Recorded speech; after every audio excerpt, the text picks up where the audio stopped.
This video is a film study focused on the Seahawks offense, what failed, what went wrong, maybe what they could do differently. It's specifically going to focus on the first half against the Indianapolis Colts. Of course, they fall behind 13-6. For the game overall, you're only talking about 6 field goals generated, the last of which was the game winner by Jason Myers. In order to do this, what I'm going to focus on here is first and 10 plays. Basically, what's happening in this game to create so many low percentage third down opportunities. If you don't know, Seattle was 3 of 15 on third down here. So in this game, I'm going to focus on first and 10 plays generally through the first half, but I think I'm going to show you 3 or 4 in the third quarter. Also focus on the 2-minute situation, late in the second quarter. I've already covered the game-winning plays by Shaheed and then Jason Myers in a separate video. Feel free to check that out if you wish. It really focuses on from the time period when the Colts take a 16-15 lead, Shaheed's kick return, and then 2 of his completions on the game-winning drive, as well as Jason Myers' field goal that he kind of kicked around the field goal block group. Leading into the Rams game, is there anything that we can glean as fans to indicate how Seattle might adjust? Who's struggling here in terms of run blocking? It may surprise you. And is there anything that Sam Darnold can do differently, maybe checking to run plays and or play action pass to kind of catch the defense off guard? Of course, only able to generate 50 yards on the ground in the run game with Kenneth Walker and Zach Charbonnet. I'll give you one example here of one of the unique ways that Lou Anarumo can stop your run game. Seen this for 2 or 3 years in a row when he was the defensive coordinator of the Cincinnati Bengals. He just has a uniquely prepared group. Very intelligent defensive coordinator. He's almost going to kind of create a 5-3 look with this strong safety who will kind of walk underneath here and create almost 3 second-level defenders. It's a split zone concept out of 12 personnel. So what I mean is you've got 2 tight ends up to the boundary, and the outside tight end is going to work across the heels of the offensive line, and he's going to kick out Latu, the defensive end, the only guy who had a sack, in fact, in this game. So kicks him out. You can see Kenneth Walker looks like he's got a lane underneath of that, but the same strong safety that I talked about, I think it's Nick Cross, who's actually from Maryland, is going to come downhill. No one blocks him. The inside linebacker has basically, I think, spilled the play back to him. A couple of things. On some of the run plays that I will show here and others that I will not, you've got, I think, potentially missed blocking assignments. Cooper Kupp, one of the smartest guys in the league, obviously. But what he's doing going to block the outside corner on split zone, I have no idea. The only thing that I can surmise is that, he should go to either the front side inside linebacker or really the strong safety. The strong safety is typically set up to one side of the field or the other. So let's say that his feet would be in this area somewhere with this inside linebacker moved over to a typical, quote, Mike position, even though technically in the structure of their defense, Jermaine Pratt is the will. That's normally where I think Cooper Kupp would go to try to block that strong safety. In any case, the only guy for him to go get is the inside linebacker. Well, the inside linebacker basically blocks himself. We're talking about Pratt working underneath. Charles Cross takes him. For my money, I want Kupp to keep working to the inside, make that outside corner have to come make this tackle. As it stands, you've got unblocked strong safety, Nick Cross. When there is a running lane there for Kenneth Walker, at least on this play in particular, they're in the right defensive alignment, number 1 and number 2. One of the smartest football players out there, Cooper Kupp, maybe his rules take him to the outside corner, fine. But within the structure of a 5-3 defense, there's 3 second-level defenders. You got to get a hat on all 3 of them. Lou Anarumo he's always been a brilliant tactician, someone who can find ways to take certain things away from you early in the game and force you to adjust. I think Klint Kubiak and the Seahawks tried to. We're focusing on first and 10 plays here. I'm not going to be honest with you, talk about the rest of each possession. After that short run by Kenneth Walker, they had another run on the ensuing play where Nick Cross and Zaire Franklin had a tackle for loss. And then the 3rd and 9 was unsuccessful to Cooper Kupp. It was a completed pass, but it was well short of the line to gain. So we're going to pick this up with the second possession. And Kupp and Darnold change gears quickly. First play of this possession, in fact, from the -38, they go empty. It's a snag concept into the boundary. So Cooper Kupp is the outside receiver into the boundary. He's going to run the snag, and then JSN out into the flats.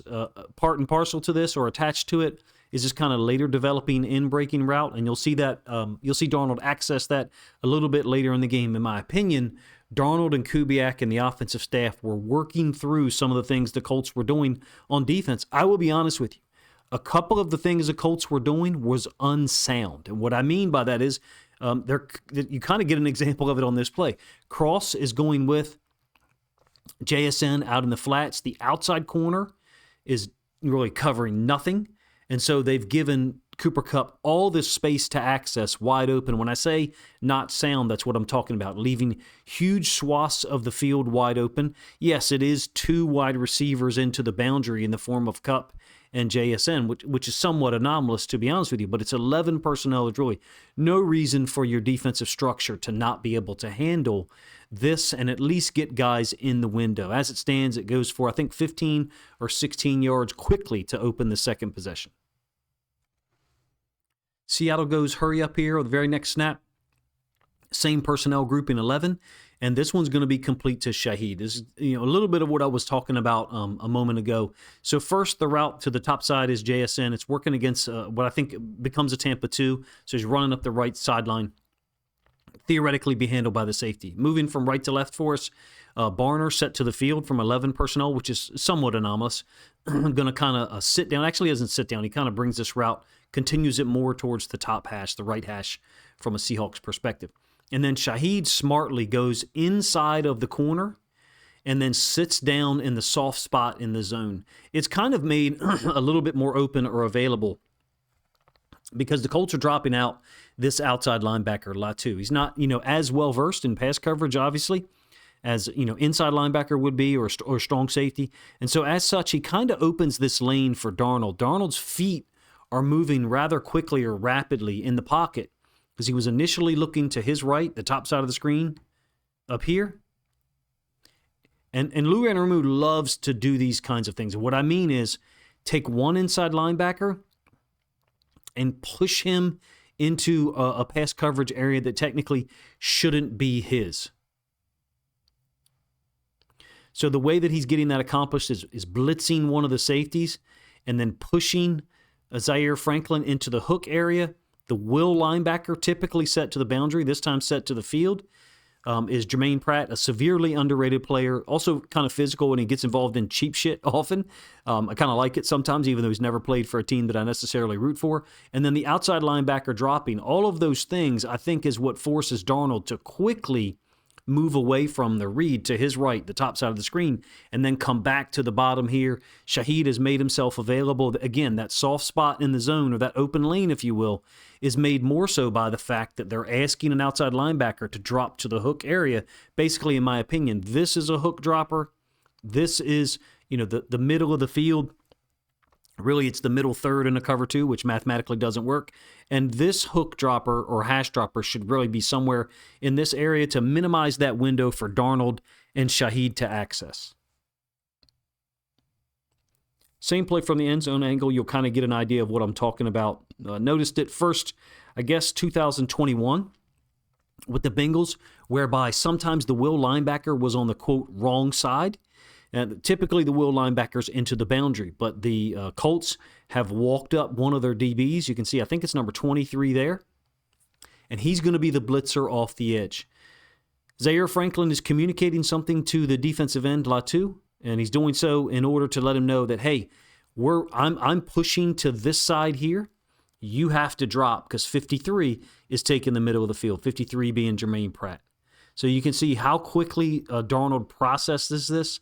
It's a Tampa 2, but the Mike linebacker and the Will are basically switched in their alignment, and it's the only thing that I can think they were trying to do to give Darnold a changeup. But he moves through it quickly, right? One inside linebacker, Franklin, pushes to the boundary.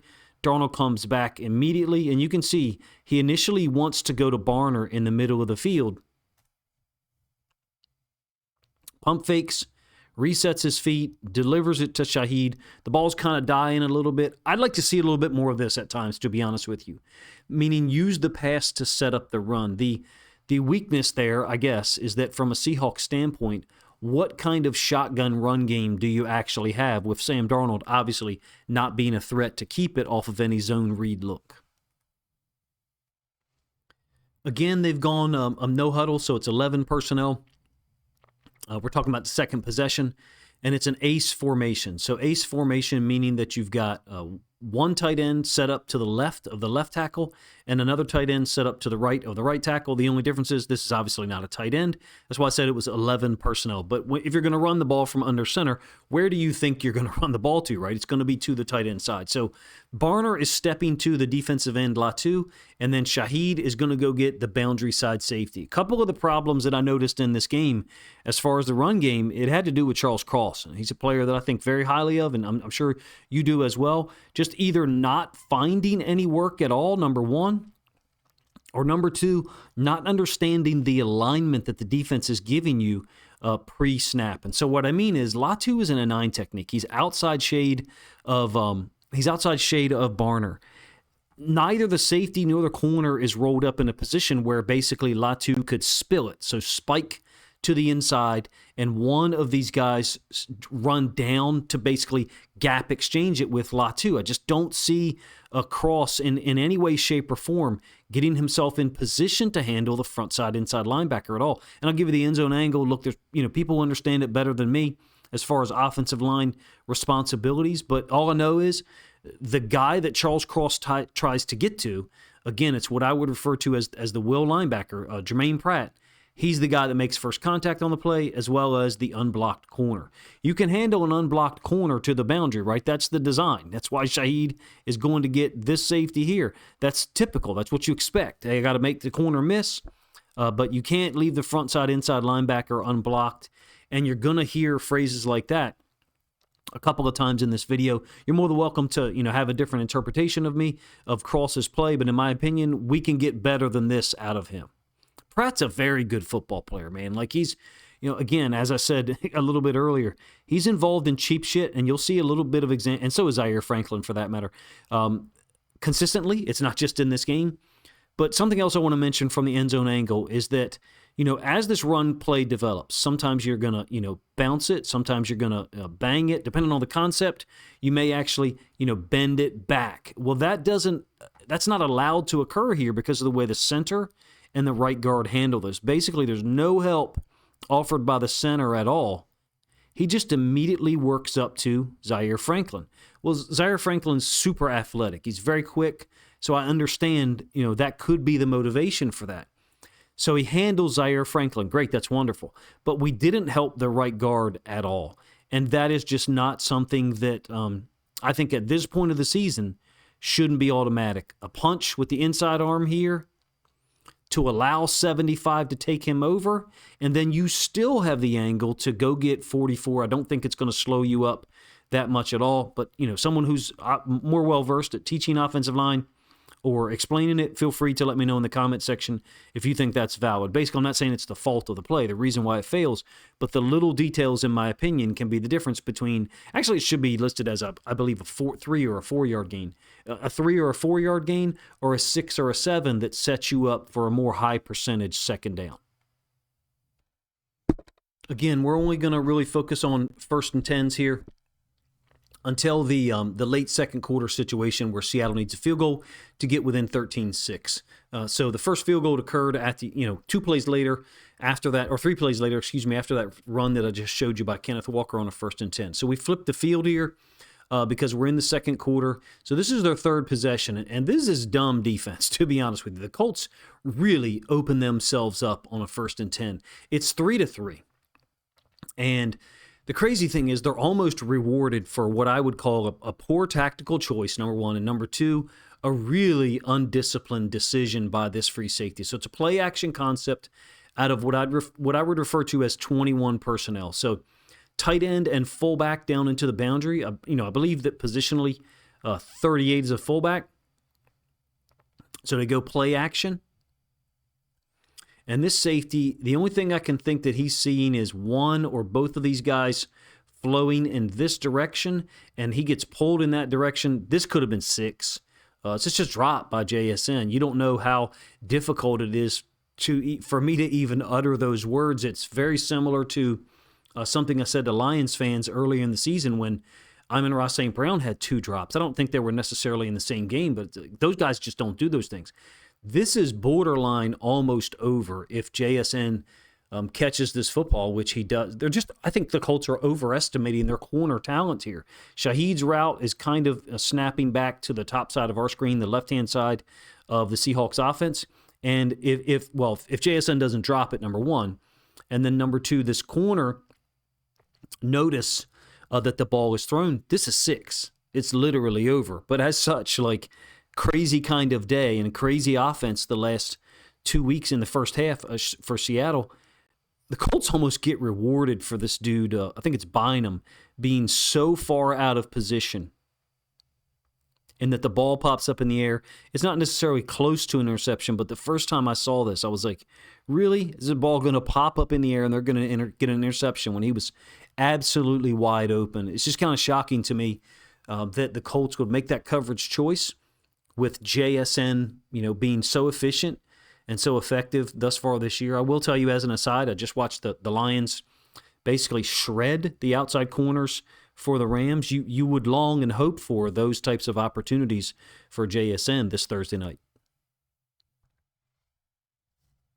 Seahawks had to punt 2 plays later after that incompletion to JSN, and included a penalty that negated, I think, a 15 or 17-yard reception to Barner, who had a pretty good game. And then that possession was ruined by Latu's sack, the only one that Indianapolis had on the day. So the Colts have gone down and made it 6-3 now, about midway through the second quarter.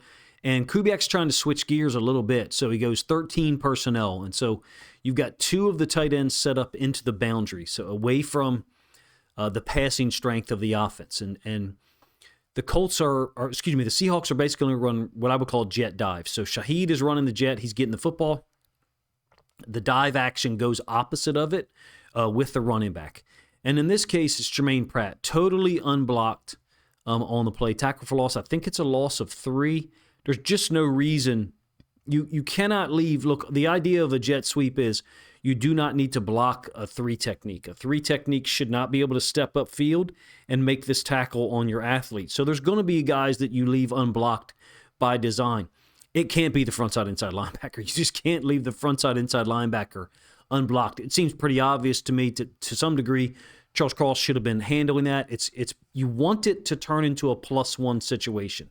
And that's really what Seattle has, in that you've got 1, 2, 3 immediate defenders for the Colts, and then 3 blockers for the Seahawks, and then Shaheed as the ball carrier. There's your 4-on-3 with, of course, this DB, being late to the party in pursuit. The idea is you want to get Shaheed, you want to get the jet sweep guy, presumably someone with speed, out to the outside of the formation, and they just don't do it here because they leave the frontside inside linebacker totally unblocked.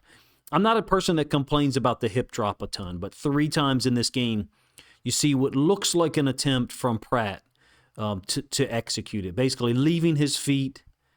I don't know whether this qualifies or not. It kind of looks like it to me, but I'm not one of those people that even thought that it necessarily needed to be a rule. Look, I did a film study video on Jermaine Pratt when he signed with the Las Vegas Raiders. I think extremely highly of him. He played with the Bengals. He's a guy that plays aggressive, very versatile, made big-time plays for Cincinnati, especially in some of their playoff wins in 2021 and 2022. But I saw this 3 times in this game. 2 of them I'll kind of show you in this video. So same play from the end zone angle. Between these 3 players, the 2 tight ends and Cross, they should be able to handle the frontside defensive end, 91,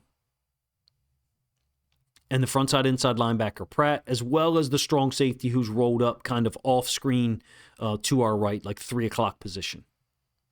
That guy should be left unblocked. He's a 3 technique. He's a B-gap defender. When you're running sweep with your athlete, some people bow it out. For example, the Rams really they'll bow it outside. They still leave the 3 technique unblocked because that guy shouldn't be able to get upfield. If he can track down your athlete, you're in for a really long day, because that means they're better than you, point blank, period. My overall point here for you guys is I think there's some issues with some of the rules for these blocking schemes that shouldn't be showing up at this point in the season. I think we're a little over 8 minutes left in the second quarter at the time that tackle for loss occurs for Jermaine Pratt. You can tell that it's misblocked. The very next play was a false start on Charles Cross, and then Sam Darnold fumbles on the ensuing 2nd and 18, and then Zach Charbonnet gets tackled for a loss on 3rd and 19, I think precisely. But absolute abomination of a start for the Seahawks offense. And then they compound it by the defense, which has been a rock so far in 2025, giving up a little bit of a glitchy touchdown to Phillip Rivers and Josh Downs with about 1:30 left to fall behind 13-3.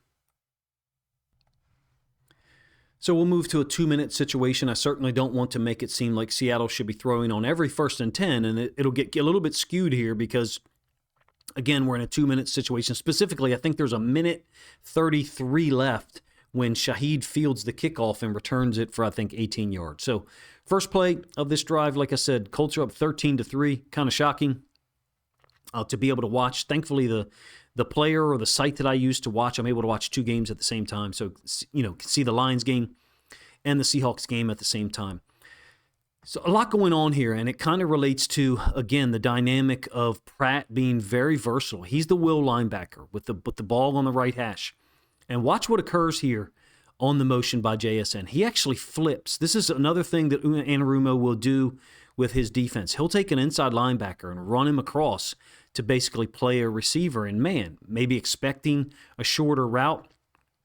In any case, that's exactly where Darnold is looking, but look what occurs. It's just chaos. Pratt runs into Kupp, running the snag concept, the same snag concept that I showed you earlier. Snag and then into the flats by JSN when Kupp was totally uncovered. So Pratt was the will. He becomes the Mike set to the field, and collisions Kupp takes that away, number one. So Darnold moves off of it really quick, dodges Zaire Franklin, thankfully, because if you give up a sack there that late in the game or that late in the second quarter, you may have short-circuited this drive altogether. So we're talking about this free rusher here, Zaire Franklin, and Darnold is able to go through the read and then duck underneath of it, dodge the sack attempt, and find Shaheed for 9 yards. I think that's, possibly one of the more important and underrated plays of the entire game. Same play from the end zone angle. So here is Pratt. Again, he's the will linebacker located into the boundary. So that's, to our left of this blue line, but the Seahawks right. And then here's the Mike linebacker, Franklin. He's going to blitz. And that's the only reason I can think why on this motion, Anarumo is having Pratt go with that motion, because Franklin is assigned to blitz, and that means Franklin can't. Thankfully, Darnold's quick processing is an asset here in terms of, moving off of Cooper Kupp. In addition, there's a second blitzer. It's a nickel DB who's picked up by the left guard Zabel. So that that's the reason why.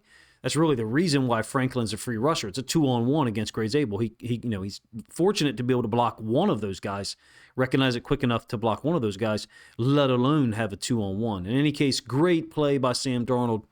Gets the ball to Shaheed underneath, basically creates a 2nd and 1. Same drive, and this is going to be, as you can see, is JSN for 18 yards. Very next play, in fact, they've gone no huddle. So the ball's in the middle of the field, and this is interesting to me. The Colts are kind of caught in what I would call man up top here with this corner on number 1, which is Shaheed, and then the will linebacker, Pratt, on the running back, which is Charbonnet. And then zone to the bottom. So it's not uncommon. In fact, the Seahawks use it a ton. Think like Josh Jobe and then Nick Manwari when he's the dime linebacker set into the boundary. They're playing man with both of those guys, but zone in other places. So I'm talking about, these reactions here by the defenders. And what it means is Shaheed is clearing out this whole side of the field for JSN to run onto. Sam Darnold had a good pocket on this play as well. Only 1 sack in this game. I think 5, maybe 6 quarterback hits. The idea here is that since the Colts are playing man, this corner's running with Shaheed's route, and that allows JSN to access this entire portion of the field. The Colts are kind of lucky, kind of fortunate actually that this one didn't go for more than just 18.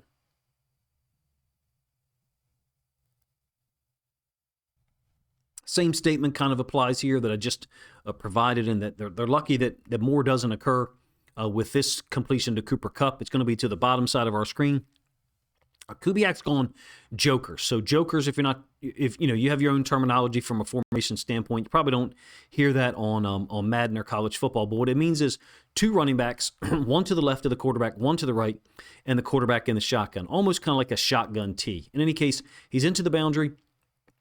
When you get this, you're oftentimes forcing defenses to play zone because you've got wide receiver talent into the boundary. Well, the Colts have got cross, man-to-man on the tight end here. I think it's Saubert or Saubet, however you say it. This is a great job, in my opinion, of Zach Charbonnet with a block that really stonewalls Zaire Franklin on a blitz up the middle. And that allows Sam Darnold to get rid of the ball quickly.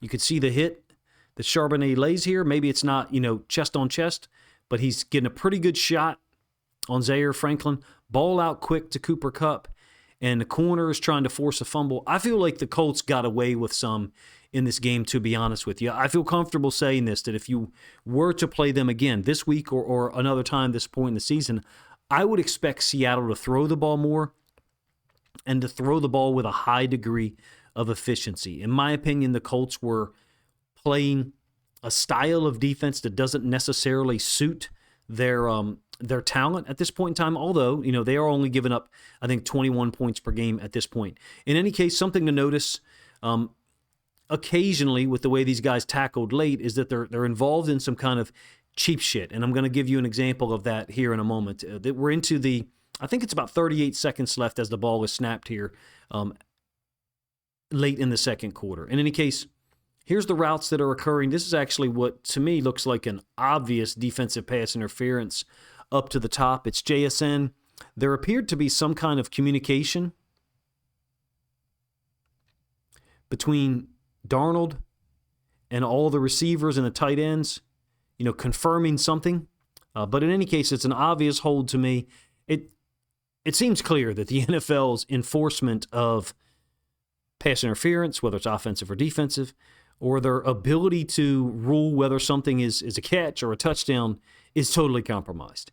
I count 3, maybe even 4 times during this game where you've got quite obviously a ton of contact on the outside in wide open swaths of the field. It's not like there's anything hidden. Look, you've got holds or pass interference that occurs, before the ball gets there, that occurs as the ball gets there. This is like 3.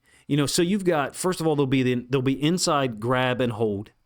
Then the DB will switch arms and now hold with the outside arm, and it's still not called. Maybe I'm crazy. Maybe it was called, but I didn't see it. And these dudes are celebrating like it's a 3rd and 10 to finish the game. It's kind of shocking, the lack of composure, but they got away with it. They got away with it, played a quality brand of defense, and held Seattle to 6 field goals. Finally, this is kind of what I was referencing earlier when I call it cheap shit. It'll be Pratt into the boundary. It's still a creative coverage and usage of him. This is something that Anarumo used to do with him a ton. So first of all, JSN is going to be the guy who gets the football. It's like a low drag from the field down into the boundary. Tight end Barner, kind of like a deeper in cut. Shaheed is on a vertical along with, I think it's Kupp all the way up top. Colts are in kind of like this invert 2, but it's unique, if you ask me, in that, you still have a 4-man rush scheme.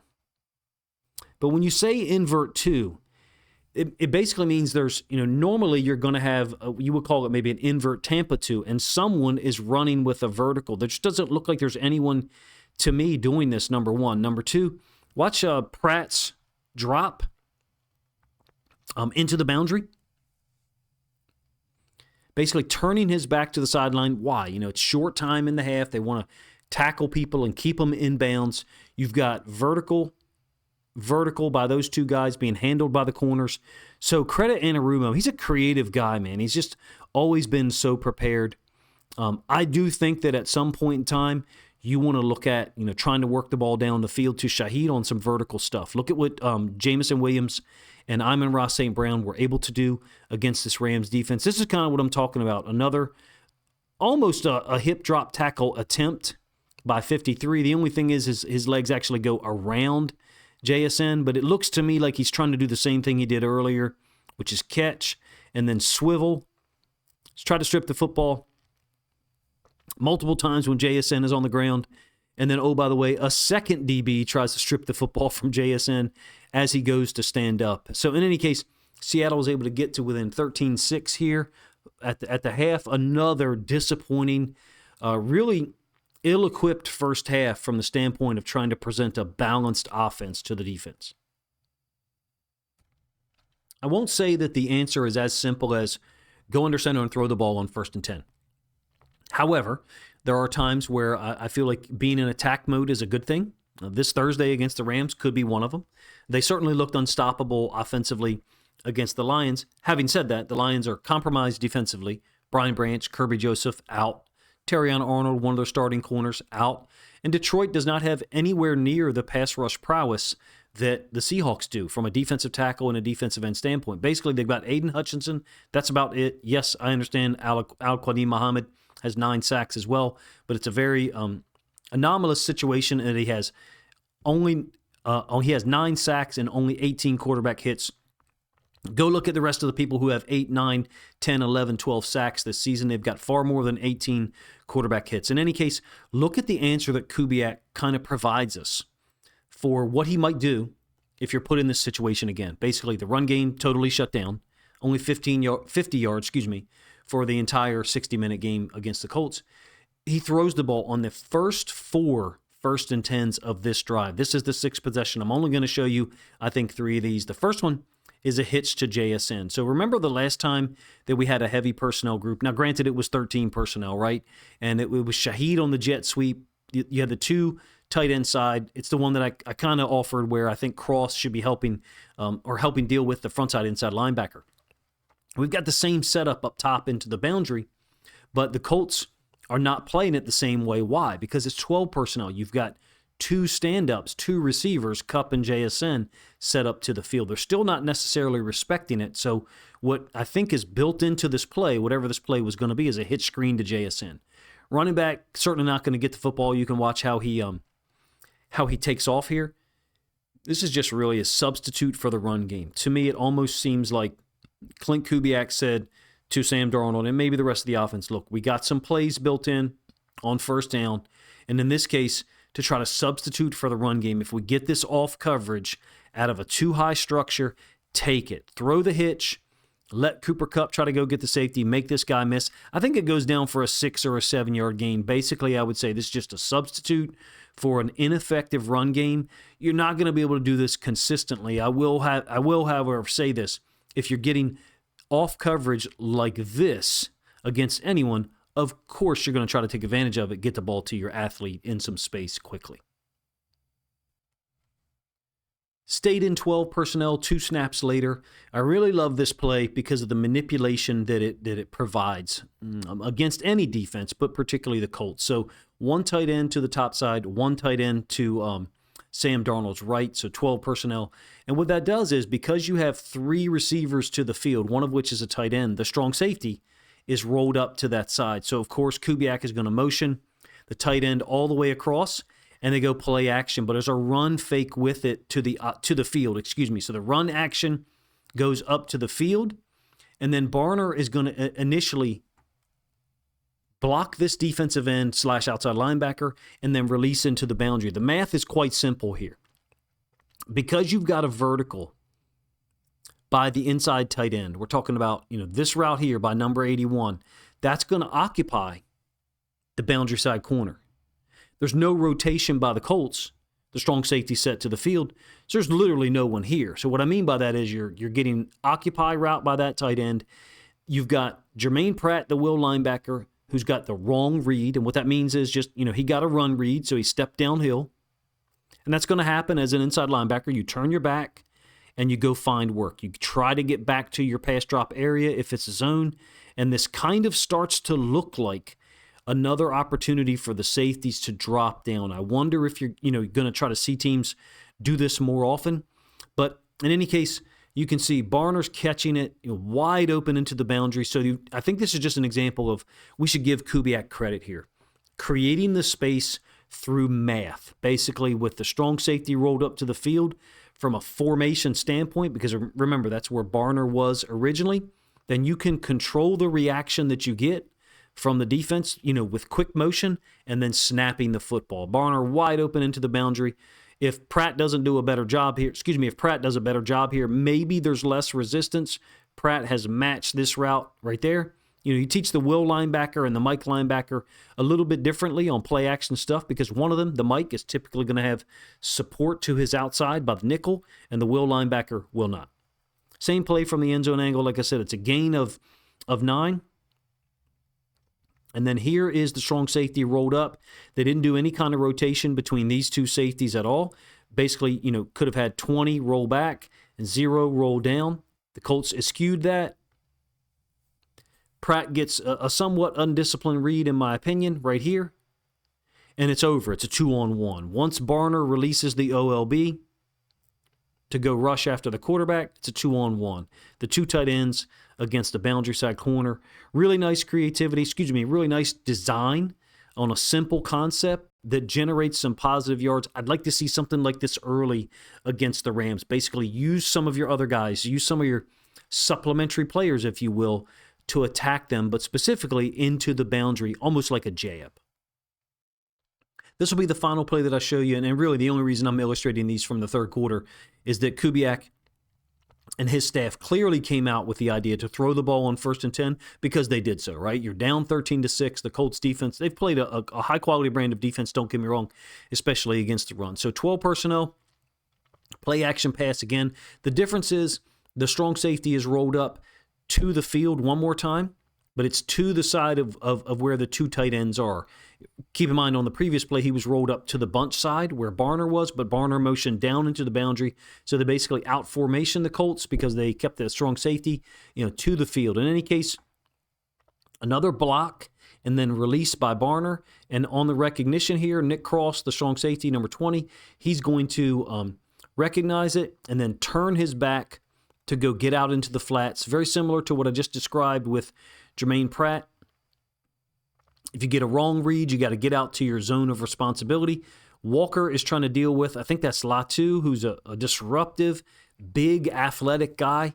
In addition, you've got what to me looks like another invert cover 2 by these two players here, and then the free safety one more time looks like he's trying to take over a crosser. So somewhat more aggressive style than perhaps you've seen in other that other defenses present by default, because if it's a balanced formation, theoretically you could have a vertical by JSN and the over route here by Cooper Kupp.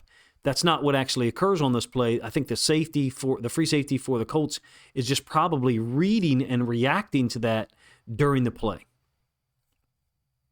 A little bit more of an aggressive idea or concept. Basically, it's very similar to what the Detroit Lions do when they have Kirby Joseph available and healthy to play. In any case, really nice job by Darnold to at least make something out of nothing and dodge the pressure from Latu. Get this ball to Barner for a short gain. There's really nothing to glean here necessarily from this particular play, other than the fact that Kubiak and his staff really adjusted things. The idea here is I think the Colts were swarming things that they could see in the first half. So direct flow run concepts, particularly on first down from under center. I don't think it's just as simple as, you got to throw the ball more. You got to become more of a shotgun, throw the football, be more aggressive, and rely on Sam Darnold's ability to process things quickly. Number one, you had difficulty blocking these guys. I didn't think Charles Cross was sharp or quick at all on some of these combos, and in fact, I showed you 2 of them. There was 2 others. And in some cases, I think other offensive linemen are not helping each other on their combos when they should be.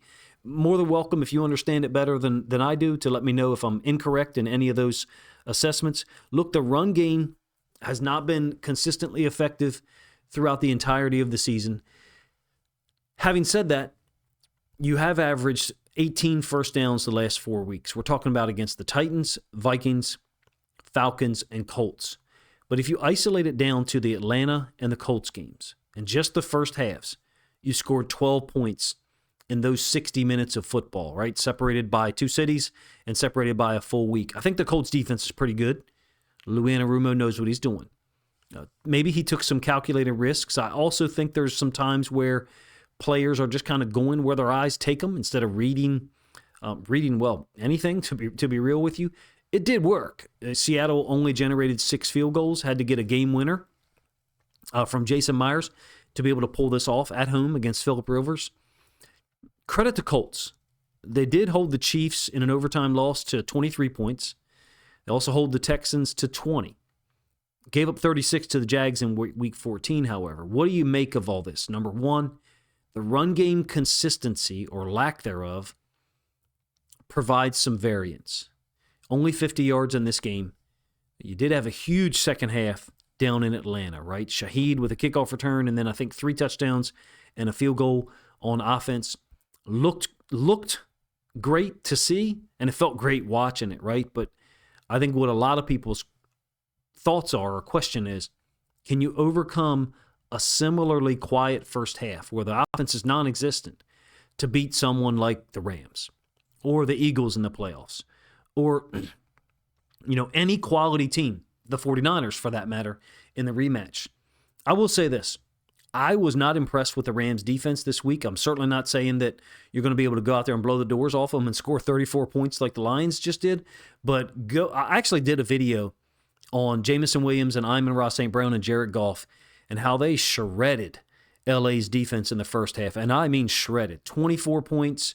They disappeared in the third quarter, don't get me wrong. But if you want to check out some things that maybe Seattle is looking at doing, it's attacking the outside corners one-on-one by giving the safety to one side something to deal with. You can absolutely get those things done with the receiver and tight end core that you've got out there.